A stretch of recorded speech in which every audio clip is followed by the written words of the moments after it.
Hello, everyone, and welcome to this edition of the OTT.X Wednesday webinar series. I'm Erick Hansen from OTT.X. On behalf of the whole team here, I want to thank you for joining us today. It's a privilege to share with you the experience, insights, and information from people that are shaping the OTT streaming industry. Today, we're excited to be presenting a special edition of the series where we have the privilege of meeting with 4 executives, pioneers, and experts of the industry to chat about the X-FRONTS last week. Key insights, takeaways, learnings from the two-day event in Los Angeles. Welcome Fredy Godfrey, founder and CEO at Origin, Marija Masalskis, Senior Principal Analyst at Omdia, Erick, Opeka, Chief Strategy Officer at Cineverse, and Josh Pine, Chief Revenue Officer at XLA. For those who weren't at the event last week, I'm sure you had a good reason, but we're sorry you weren't there. The X-FRONTS are a 2-day OTT, AVOD, and FAST industry event where companies across the ecosystem gather, meet every year, learn, share, and most importantly, hear about AVOD and FAST, or hear from AVOD and FAST content distributors about their content, audience, and plans, all offering unique ad buying opportunities to reach high-value audiences. We had over 400 attendees this year at the event, including media buyers, content producers, distributors, and technology companies, more than doubling over the prior year. From my perspective, it was a really vibrant, exciting environment. It just seemed to buzz with energy and the promise of what we all feel a very promising and optimistic about the future and promise for the industry broadly. It's truly amazing how much the industry and specifically our members have grown even over the last year. So with that, esteemed panelists, thank you so much for joining us. It was great seeing all of you live and in person last week. Why don't we just start off with your overall impressions of the X-FRONTS, and we'll see where things go from there. Fred. Dangerous. Starting with me, but I appreciate that. No, did I do that? Wait a minute. and thanks again to OTT.X for the amount. I mean, I'm aware of the amount of effort that you have to put into throwing that particular summit, and it was extraordinary. And you know, there are 2 things I think that really showed because of that effort. One, you said, you know, you had more attendees, I think, than, you know, you really anticipated. But 2, what I loved about it was how all-encompassing it felt as a sort of a 2-day event versus most other industry events that really focus on one thing or another. So for me, it was really interesting and quite unique to be so close to people at sort of in every element of the quote supply chain. You know, all the way from the content owners to content distributors to the media buyers to the folks like us who kind of hover a little bit in between to you know, to the sort of technology platforms.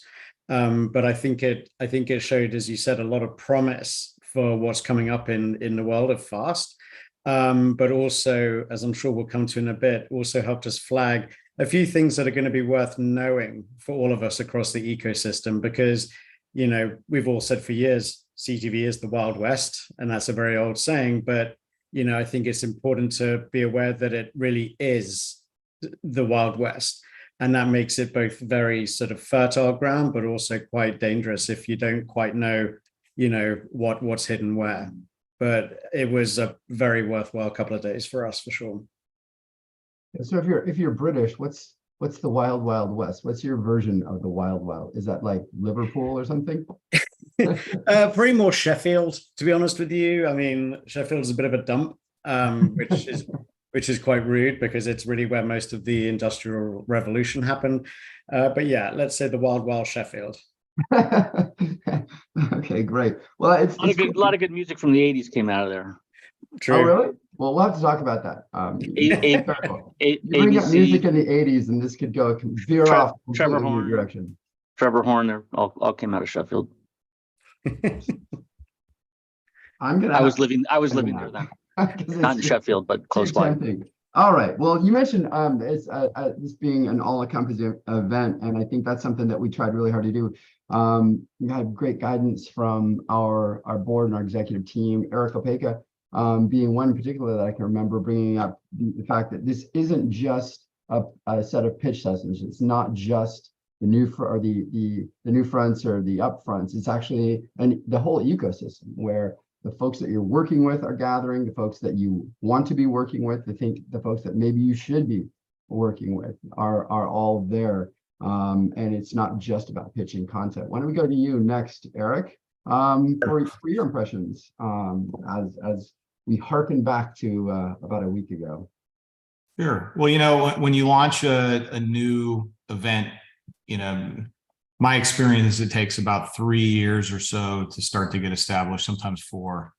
But if you're 3, if you're lucky, 2, if you're really hitting the nail on the head. And I think, compared to year 1, which was last year, year 2 of the X-Fronts really started to mature in some pretty interesting ways. I think the first thing, it was just the sheer number of participants and the quality of the pitches and presentations was, pretty substantially improved over the prior years. I think, the exposure that some of the companies had to the first year, us making all the presentations available, I think that's something that's very different. If we all wanted to try to see any of the new front presentations or upfront presentations, good luck finding them online or having them available publicly. So I think that's a pretty big service that OTT.X is providing, and it really showed where people really rapidly iterated to making their presentations more relevant and full of data and information that was cogent and relevant to advertisers. And speaking of advertisers, I think we had something like over 50 different brands and agencies participate this year. The first year was a much smaller number. I think the goal is to more than double it every year, and we blew that goal out the door. So to me, that was a pretty big thing. And then I think the thing I think is I most like to hear, as being deeply involved in the organization, is the amount of business that was actually being conducted at the show. I think, from that perspective, that's something that people walked away with and said, we know that when we come to this, we're going to, not only are we going to, be able to present our business, we're going to learn something new that we didn't know before, and we're going to walk away with new business and partnerships, not just on the advertising side, but also on content and technology. And so to me, it is really that sort of complete conference event that business gets done, people learn, and then they also are able to walk away with something tangible. And I think that's from that perspective, it was a success. I learned a lot of great stuff. I saw a lot of great presentations. But yeah, I think it's just the maturity of it makes me very excited for what's going to happen next year, because I think everybody has some ideas on how to turn this into a world-class event. Yeah. Thanks a lot for those comments, Eric. I mean, I felt like, there's some events that just kind of feel like checkbox events. You got to go to NAB or CES. And I don't know, like, if I know sometimes really, speaking of when I was back in a large company working in corporate organizations, I don't know, a bunch of the time we really knew why we were even going. It's just, well, you got to go to NAB, right? I think that, we aspire for this event to continue to be something where this is a roll up your sleeves event. Like, you're going to come and you're going to get some business done. You're going to have to. Exactly. Like on my team, most people, most events that we attend mostly because it's a fish in the barrel scenario, right? You got a whole bunch of people that are there, and I'm ashamed to admit that a lot of conferences I go to, we don't even, how many times have you gone to CES and said, oh, you know what? I never even went to the show floor, right? I didn't, that's supposed to be the main attraction. And if you make it, sometimes if you make it, but I think what's different about this event is that yes, you're getting meeting people, but people were really talking about, hey, did you see this presentation or that? Did you see that data? And I think that's just looking at the amount of people that were in the room for the presentations and pitches and so forth. It wasn't just a token amount of people; it was most of the people were there. So yeah. Very well executed. I just want to piggyback, and then Marija, sorry, like everyone else hasn't spoken. Like it felt like a bit like a sort of like a 2-day masterclass, actually. Like we're some of the oldest dogs in this particular space, right? And it is, and it's not puffing smoke to say, oh, we went to this thing and learned something, because while obviously a lot of the presentations and things that we heard were by companies, sort of sponsoring to be there because they knew the right audience would be there or hoped it would, and it turns out that it was. But I think the backbone of it felt like it was education. It wasn't, just like filling up a room for the sake of it. It had something for everyone, no matter where you sit and how gray-haired you think you are, or gray-bearded, Erick thinks he is. Like there was actually something for every year of the academy. And that's why I think this was a little bit different. It felt, you could go there completely green and connected TV and fast and come away ideally with enough to do something with it. But that also, requires trust. And I think that the X-Fronts has that sort of feeling of trust with it, because unlike a lot of the other conferences and summits that one maybe sent to or elect to go to. Sorry. No, that's great, Fred. I appreciate it. Why don't we turn to Marija? What are your thoughts, observations, just kind of overall about last week?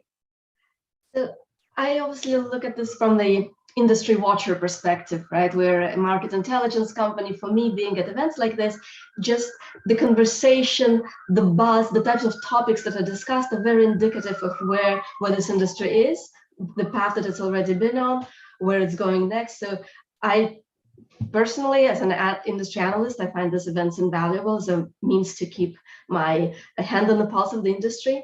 But the overall impression was just how this event was really a testament to how much this fast channel space has grown up in the last couple of years. It feels like within the last few years, we have really, as an industry, moved past the proof of concept.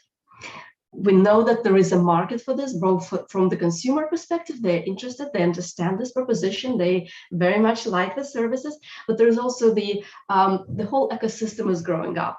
It's fascinating to see so many more companies present at the event. Again, it's a testament of just how this ecosystem is growing. The tech companies that are serving it, the content owners that are joining the marketplace, the platforms that are there, see how the partnerships between all of those elements are evolving, and it feels like it's still the Wild West. I completely agree with that, but at the same time, we're starting to see some order. Shares are appearing in a good way, in the sense of we know what we're doing. We know what topics we need to discuss. We sort of moved past the conversations of what do we even need to talk about.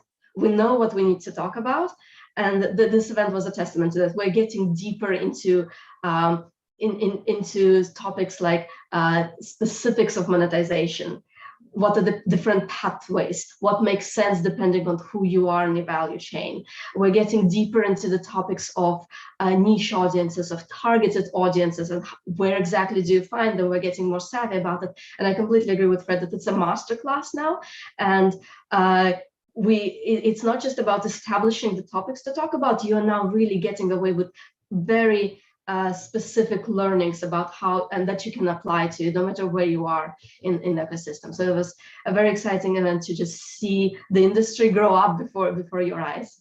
Yeah, and I think that there was a sense of that excitement at the and optimism about the future. It's kind of like the last few years have been, maybe the explorers have been out into the ad-supported fast world and sort of doing some fur trapping or something, and hopefully not getting eaten by a grizzly bear in the process. And then some of the pioneers have kind of followed in their footsteps and set up some shelters along the way. And now it's starting to get safe enough and interesting enough for the settlers to come in, and everyone is sort of joining in and looking around, and there's just a ton of opportunity, and everybody's starting to see it and build it up and start to build out and learn from each other as a part of it.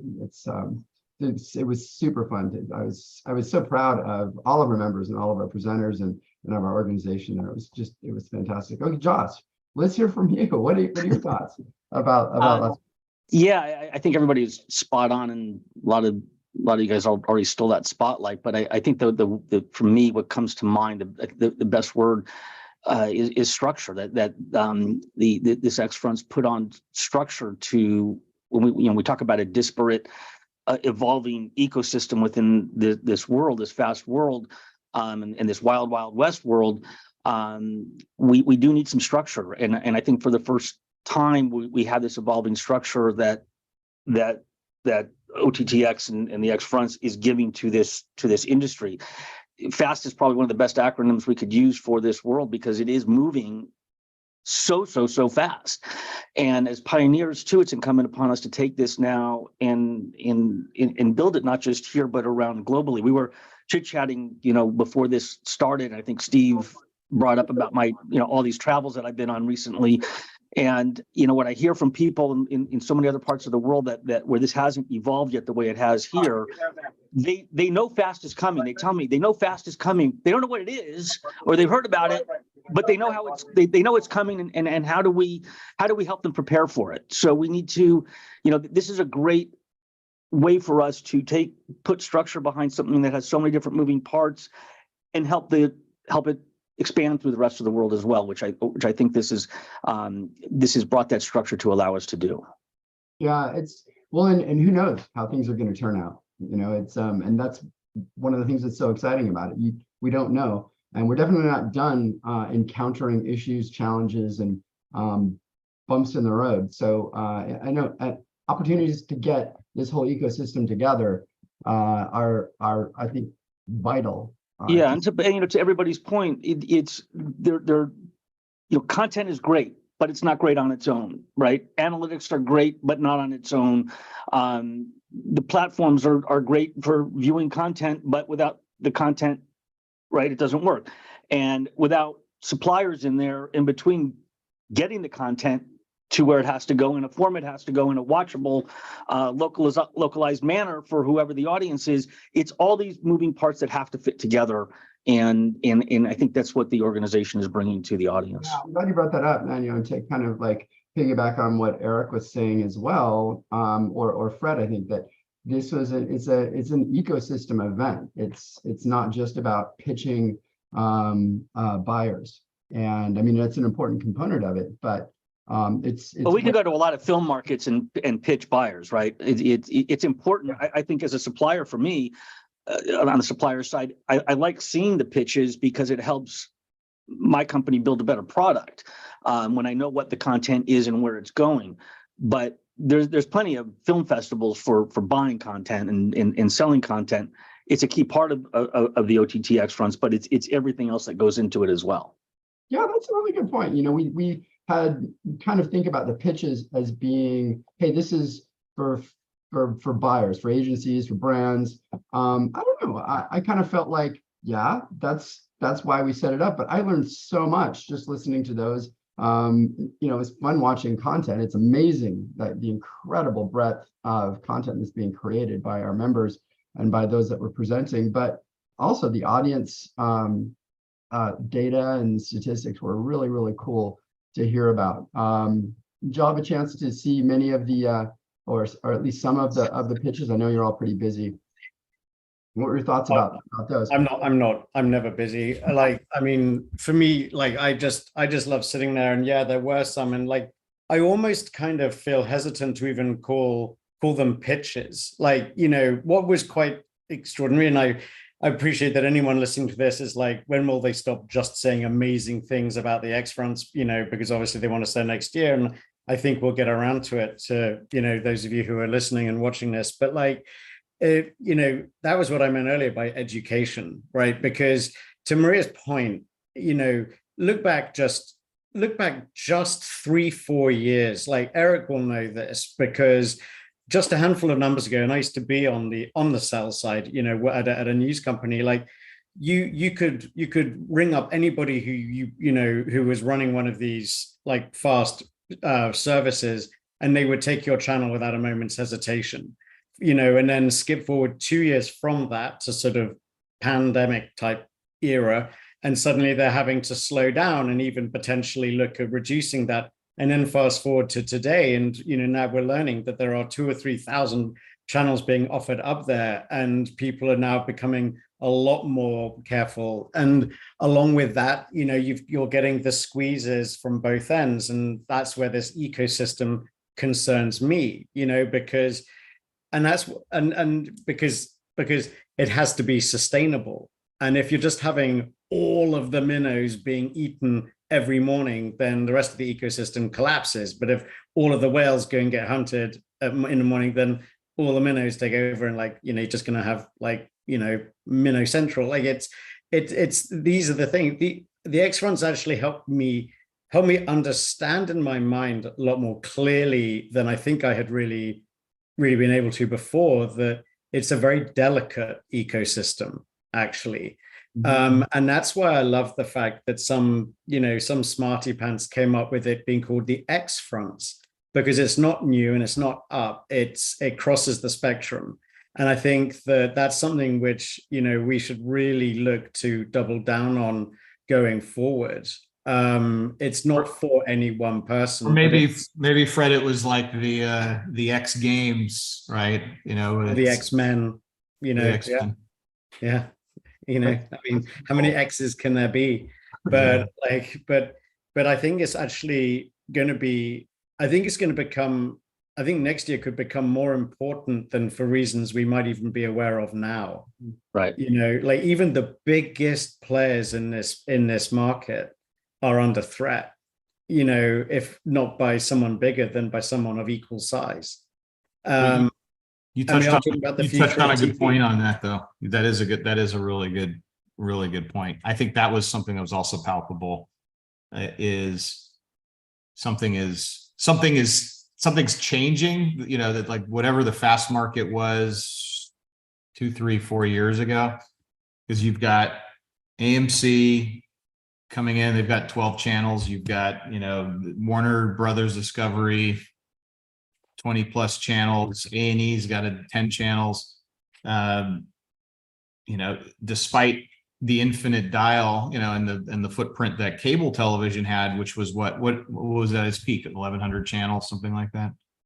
I don't know what it was. I grew up with 4, so whatever. Right.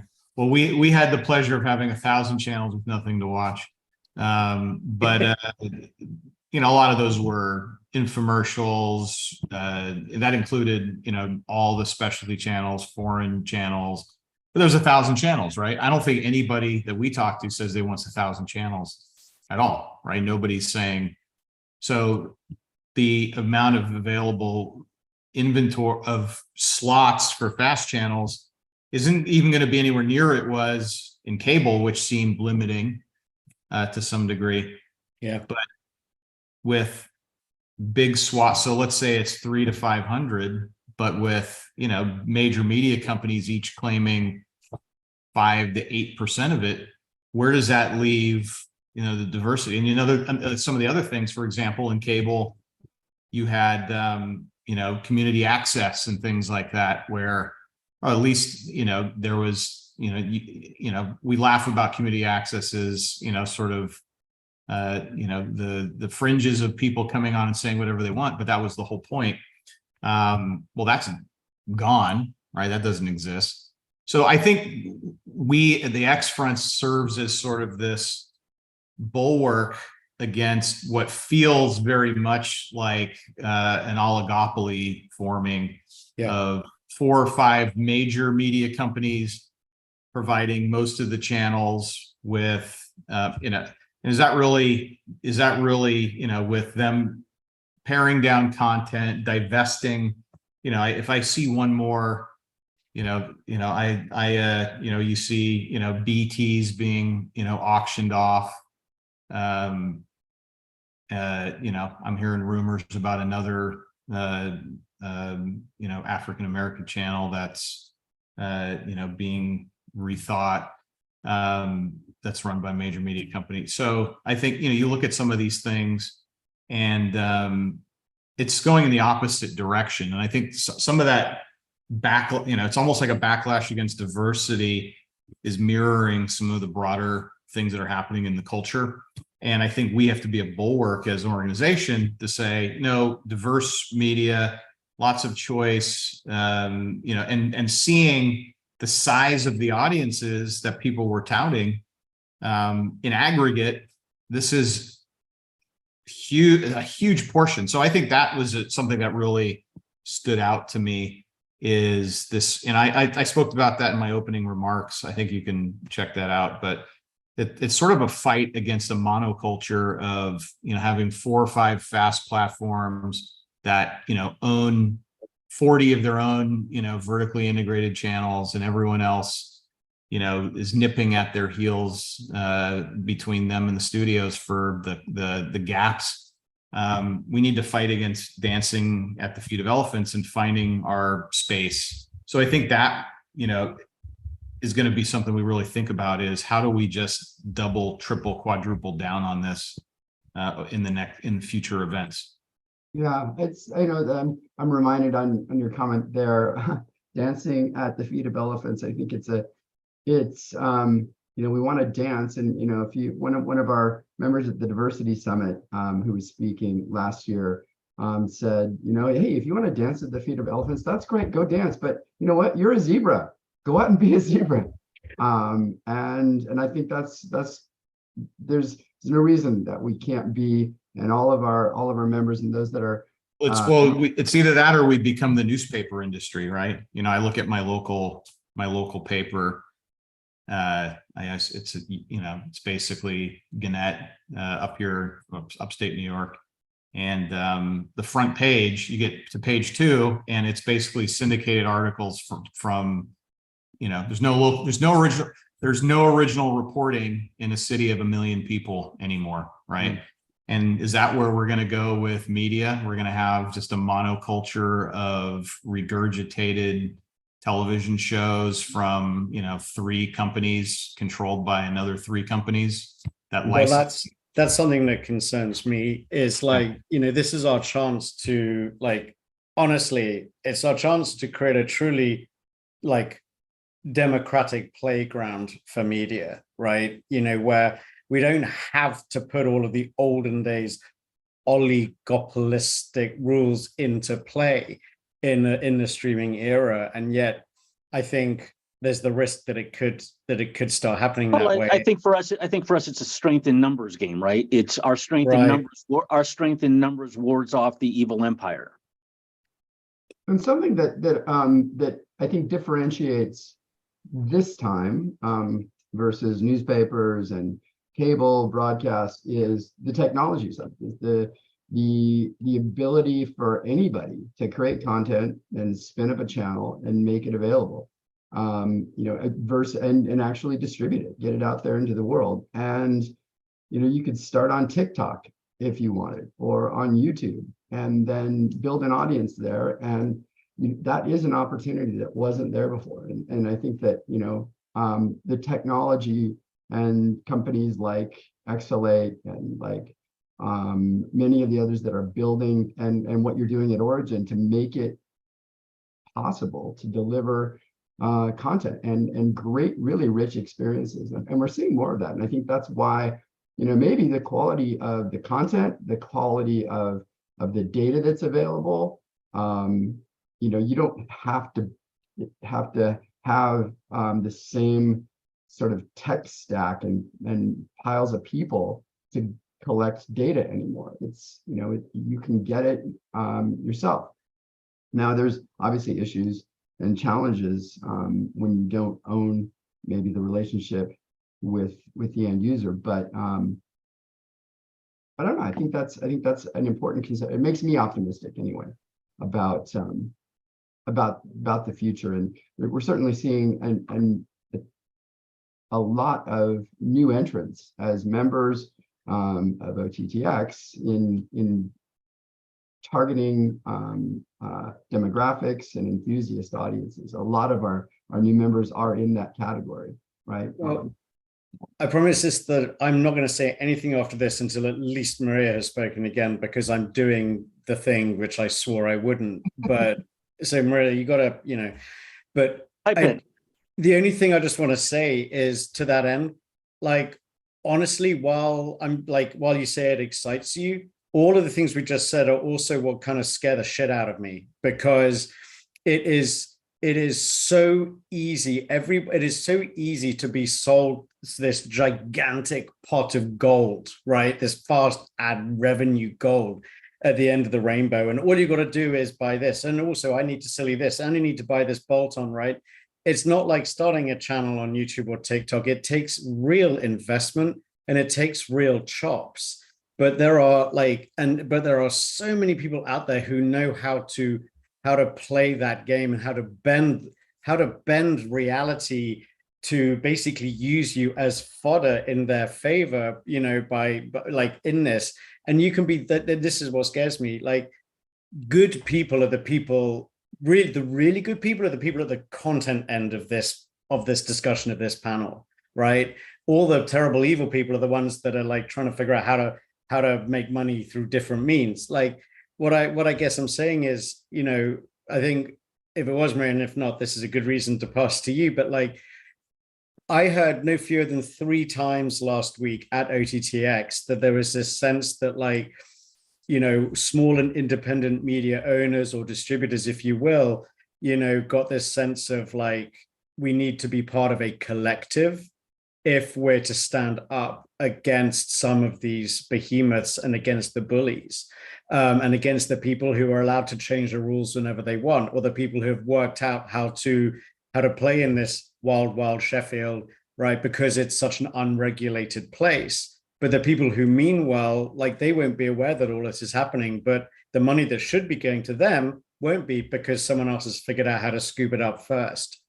And that's something that, again, I see OTT.X as being kind of like a home for that kind of collective conscience, where people can say, hey, someone's pitching me this, like, what do you think? Oh, well, that's great. Or, oh no, you want to be careful of that. And that takes me again back to trust, which I think existed certainly during that night one happy hour, more than I think I've seen really in most other places. Sorry. And now I'm.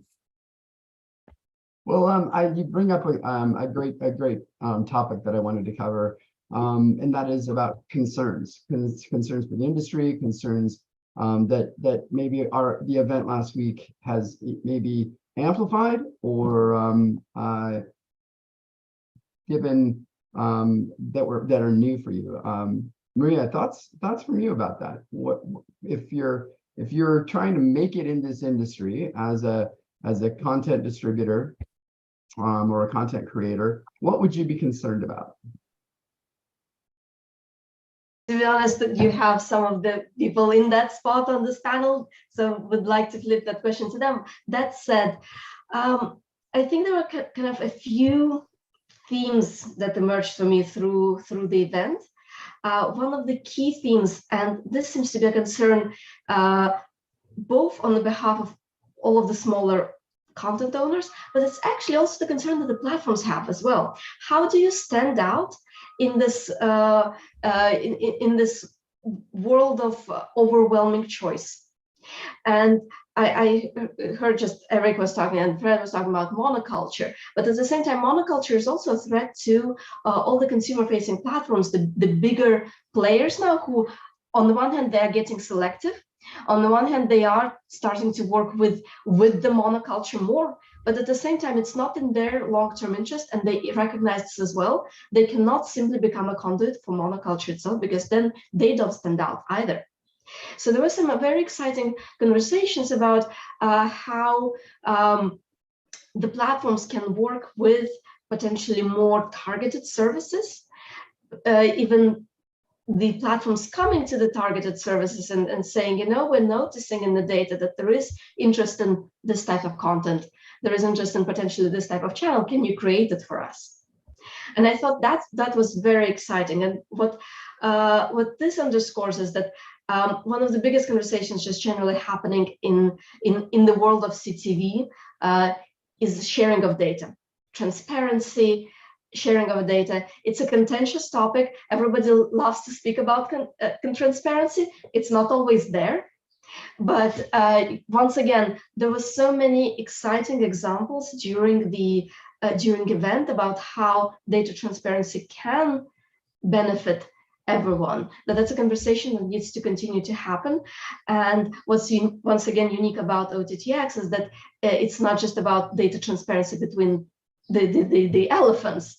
It's how do you involve all of the mid-tier, all of the smaller players, how can they benefit from transparency? And at the same time, the flip side of transparency, there is also an overwhelming amount of data. There is a part of there are some tech solutions to that. And there are companies that were present at OTT.X who provide that, who can be the intermediary layer that glues together, that helps make sense of the data towards particularly content owners who are not specialized in working with the data. But at the same time, it's striking this balance: what can be shared, what is useful to be shared, and what can you then do with that? And I think those conversations, part of the OTT.X and part of the there is a role for organizations like OTT.X to play in standardizing what is being shared, in standardizing how it's being shared, whether it's at the technical level or at a more of a reporting level, conceptual level. So I think the fact that those conversations are happening, and the fact that it's all of this, all of the targeted services, the part of this conversation, that's really great to see. And OTT.X has a unique role to play in that conversation. Thanks for bringing that up. I'm going to use that moment just to mention that for our members, one of the things that we are working on are in our interest groups are a number of standards. So if you are interested in being a part of that and helping us to define some best practices for reporting and for exchanging information and data about, in particular, EPGs for FAST. Or is it, like, speaking of the Wild Wild West, it's probably what's even before the Wild Wild West. We're working with a great group of folks on that as well. So reach out to me. We'd love to get you involved with that. Josh, thoughts from you about issues, concerns that you'd have, some of the risks or what scares you coming out of the X-FRONTS, things that you might have learned or were amplified? I think, I don't know if there's anything that scares me. One of the great things about X-FRONTS is everybody here is a risk taker and wants to, dive into this wild, wild west. And so we're all here because we're not doing things the normal way, right? So to be scared of it, that's not, I think, what this group is about. But we certainly have challenges, and we have to figure out the challenges together. And from where I sit I've been on both sides of the equation, right? I was on the content owner distribution side and the studio side for many years, and back to being on the supply side and the supplier services side of the business, which is a completely different take. And as I mentioned earlier, I'm kind of looking at it more on a global level. But I think that we have to look at this now on a more global level than just what's going on in front of us right here, and how do we expand our businesses in FAST to other territories around the world, and then how do we take a look at other content from around the world that makes sense to bring here, because people have watched everything they're going to watch that's already here and that's already produced here, and discover there's new great content, not just from Korea and Turkey but also from Bulgaria and Colombia, let's say. There's great content coming in from all over the world, and how are we going to handle that in addition to what we already have in front of us today? And again, like, throwing into that, is the fact that, like, for even just this panel to be comprised of people that can have a 1 hour conversation just about that, because we represent different ends of the equation, like this again, this ecosystem needs the content, purchasers, creators, owners, distributors, just as much as they need the people that help them pay for that content in the first place. So speaking from the sort of the media buying side, right? Like, it's about the need and the beauty and the quality of the content with a big fat plus at the end. I'll give you a good for instance here that happened during the show, right? It's a couple of the platforms, the big fast platforms I was talking to, I won't go on record with their names, but they said that one of the shifts they are needing to fill in their audience is the need for a lot more foreign content stuff here in the US, that they have high demand for that.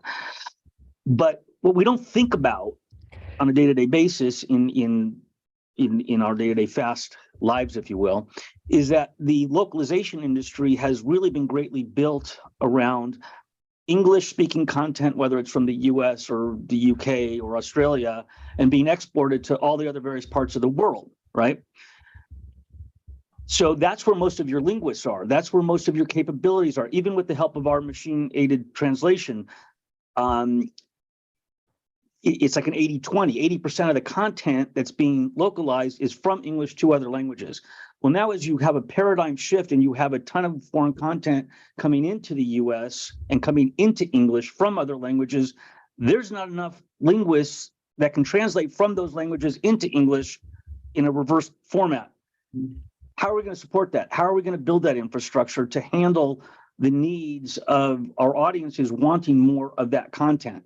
Obviously, that's where companies like mine and AI come in, but we have to tackle it as a whole, as an industry, if that's what the consumer wants to watch. But also if that is what the media buyer wants to buy. Like, again, if we're talking about an ad-supported business, and again, right, FAST is predominantly ad-supported. Right, but if I have the fast platforms telling me this is what my audience wants, this is what I need to fill, right? And they don't have the ability to fill it because they can't localize it because there's not enough localizers. That creates a problem. But that's a really perfect example of the kind of things that I think OTT.X is perfectly positioned to help educate. And Erick, you might have an opinion on this as well. Like, whatever the fast platform is telling you, that's because that's what they want, but that's not the same as what a media buyer wants, right? Like, because they're in competition. I think it might even have been Erick or somebody said somewhere at some point in the last week that over 80% of the content that exists between all of these fast services is overlap, right? They're all looking for something unique. And like, honestly, and I hate to sound like so New York about this, but they don't give a crap like how much broken glass they want to force you to crawl over to make it happen. They will tell you whatever needs to be said, and then hope that you go off and give them what they want to try and stand out or to create a headline or slightly incrementally grow their audience, because the success of that channel is fundamentally not just on them, it's also on you and the deal that you strike with them, whether it's going to be an inventory deal or a revenue deal. In other words, like, it's no loss to them. They could go and make you source all this incredible content, do all this incredible stuff. And then because someone said one day, oh, you know what we really could do with some of this. And then if it doesn't work out, like if it doesn't generate the revenue they want, all they got to do is drop you 48 hours, I think, right? Like, that's it. And suddenly you're left holding this incredibly expensive investment. And that's the kind of thing that I surface this not as a doom monger, but I surface this because this is what I think I saw last week, that there are people there who can actually help create a rounded reality to this incredibly hungry space. And that's just an example, which and that's where companies, really, and that's where tech and AI comes in and plays a critical role. I mean, if you're flying blind into into your rev share deal with a particular platform and they're dropping you, but the barrier to entry is $20,000 for a localized piece of content, but with AI you could do it for under $500. Your risk is a lot less. Except for the cost of carrying that channel CDM fee, like whatever it is. Yes, well, this is a rabbit hole, but yeah, I hear you. Right. Yeah. It's not just the one component. There's a lot of components, but how do we as an organization bring those barriers of entry down? We'll just make everyone aware. Like, there's so many skeletons in this closet, and you need to have been in the space for years and I mean just connected TV, not digital media, but in CTV Right. for years, if you're even to hope to scratch the surface of some of the darkness that resides within Okay, it. so we've talked about darkness. We've done some doom mongering. Just And being realistic. okay, we've been realistic. Let's okay. What were some of the surprises or some things that really excited you, specifics that you may have uncovered, a stone that you turned over and saw a budding tulip, or something on that maybe surprised you or delighted you from last week? I have one, but I'll go afterwards because I've been talking too much. Well, why don't you just get us kicked off, Fred? Okay. I learned last week how important innovation on the advertising side is to the sell side and not just the buy side. That actually was incredibly validating. Like I'd always been wondering, and like, you know, a lot of the things that we've brought to market over the last few years have been sold 99% to the buy side with effort and here and there efforts to figure out how it belongs to a publisher or a service, but we never got the formula right. And because of last week, I felt like I suddenly got clarity. And that to me is exciting, really exciting, because that is an opportunity for everyone. You know, because media owners need really special and simple ways to differentiate their ad spots to than just the amazing content they've got. And as it turns out, I think a lot of media buyers are quite hungry for it, as long as it's done in a easy to digest and understand way. I think that's going to shepherd in quite a lot of progress for the industry as a whole, if we do it right. That was exciting. That's my tulip. Okay, yeah, I like it. Someone else? Well, I have one.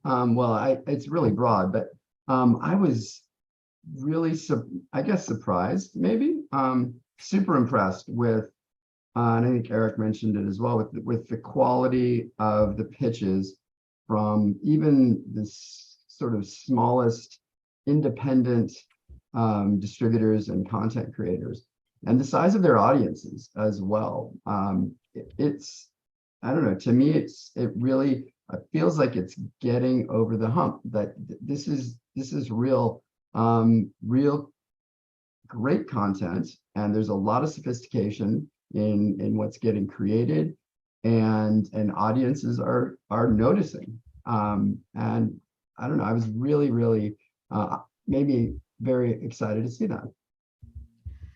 For me, one of the highlights of the programming, apart from the meetings, which were probably everything that was happening in the corridors of the Scribble Center, was the highlight, I'm sure, for everyone personally, and the meetings that they had one-on-one. But in terms of the conference programming, frankly, for me, the highlight was Fred's session with Juliet. Just seeing this perspective of the buy side was fascinating, and the fact that it was also a testament, again, where we are in the development of the whole ecosystem, that the buyers now truly understand what FAST is. They know what it is, and they are already asking more specific questions. They know who they want to work with. So I had a lot of takeaways of just what the buy side stands in this equation now. And I'm not going to say I was completely surprised to see like, oh, they get it, but it was good to see that they do, because I think there are still pockets there of buyers, quite large pockets, who don't get it. And we have a lot of work to do in finding ways to communicate to them. But the fact that these conversations are happening and there are already buyers who do get it is very, again, very, very promising and very interesting to see. And that's probably something that would be great to have in further OTT.X events, just more of this the whole 360 of the FAST ecosystem, the technology company, the content creators, the distributors, the platforms, and the advertisers. That's really what rounds off the whole ecosystem, and that was a highlight for me of the whole event. Fantastic. Well, we are actually coming up on time here, and so I want to just offer an opportunity for you to let us know, like next year when we do our wrap up of the X fronts, what are we going to be talking about? What are the hot topics? Is it that that we'll be discussing? How's it going to feel next year? Let's start with Erick. Can we start with you? Yeah. So, if you kind of fast forward 12 months, what's going to be interesting is, Netflix will have moved, either their ad efforts will start to click or it'll be a big failure. So that's going to be a big topic of conversation. Right now, it's not looking, I think some of these enthusiast and niche channels had bigger viewer bases than Netflix's viewer base by a wide margin. And so, it could be an embarrassing situation or they're going to buy their way out of it. So we may see further consolidation on the ad space the same way we've seen consolidation in other parts of the industry. So bigger players are going to get bigger. I think there'll be some bigger moves on programming on the owned platforms. So in other words, the Vizios, Roku's, Samsungs of the world, I think they're going to get deeper and deeper into original programming and owned channels. Amazon is getting heavier into their own fast channel space. So I think this tension of competition between all of the independent channel creators and the platforms who are now getting into channel creation, you're going to see that expand even more. That's going to be a hot topic. In terms of the event itself, I think, there's been a lot of talk about how do we get right to the heart of the advertising community. And, I think there's been some talk about how do we, even driving up the road from Santa Monica, where all these agencies are, to Skirball, might be just a little too far. So maybe we got to figure out how to bring the show to them. Might be a big piece of the conversation as well, sort of having some dual location and things. But I think we're going to be hearing a lot about a massive advertiser turnout next year, because I think I'm starting to see a groundswell on that. Mm-hmm. Yeah, and even to Marija's points, about the fact that we had a panel and a great conversation with Fred and Juliet, like that's they obviously are noticing, right? And they care enough to be there and to be a part of the conversation. Great points, John. And I think as if I haven't hounded it enough already, but I think that next year the second half of the second day, we're not gonna leave at lunch, and you're gonna fill that up with an entire international piece of the conference, international expansion. I'll make a $5 wager with you that we're not going to be there yet by next year. Like I see the North and South American markets evolving fast enough potentially, but as far as connected TV is concerned, I don't think we're going to be near close enough in the other markets, the EMEAs and APACs, by next year for that to be kind of like sort of topical sort of headline stuff. But I am known for being significantly more wrong than right. That's why I'm hedging the bet with a half a day and not a whole day or a conference dedication. Okay, yeah, I get it. Well, we got it down. It's $5. So $5. I'll take the $5. I'll take it. Yeah, you'll probably get the $5. I'll hand it to you next year as Erick and Mark pivot the whole of the X fronts to the international fronts. But one of my guesses, a couple of my predictions for next year is going to be, I think we're going to start seeing not a groundswell, but a storm coming in terms of the need for some form of, quote, parenting or regulation in this trade, because it's needed, and a lot of good people are missing out on dollars that they deserve. And and one of the reasons why I think that's going to be really forced is that if you look at it now, right, there is still statistically, fundamentally speaking, it's just not the popular thing to say, that there is so much more supply than demand in connected TV. And it's because there are not enough advertisers who have been moved, who've had their budgets moved or whatever, but from traditional to connected TV, because there's equal level of lobbying on both sides as to which is better. But if you add to that, you know, like the indisputable data about viewership, coupled with how other mediums like social is no longer the performance destination that people once counted on it to be, you know, I mean, there was a stat that I heard, you know, running around the New York upfronts or whichever fronts they were a few weeks ago, that like for this year, 65% of ad buyers have got CTV now as a must buy this year, you know, which is more than mobile. And, you know, and so like with tremendous opportunity comes tremendous responsibility. And I think that right now, that responsibility, there's no one there really. I mean, I'm not trying to be rude to the people who are trying to govern, like the IB is doing the best it can. I think OTT.X has a really strong position to be more like kind of like a spiritual thought leader than IAB, but together you could do something. I think that, you know, this is going to be a really big topic for next year, because otherwise like the money is not going to flow as fast as we need to keep up with what it needs to be a sustaining thing.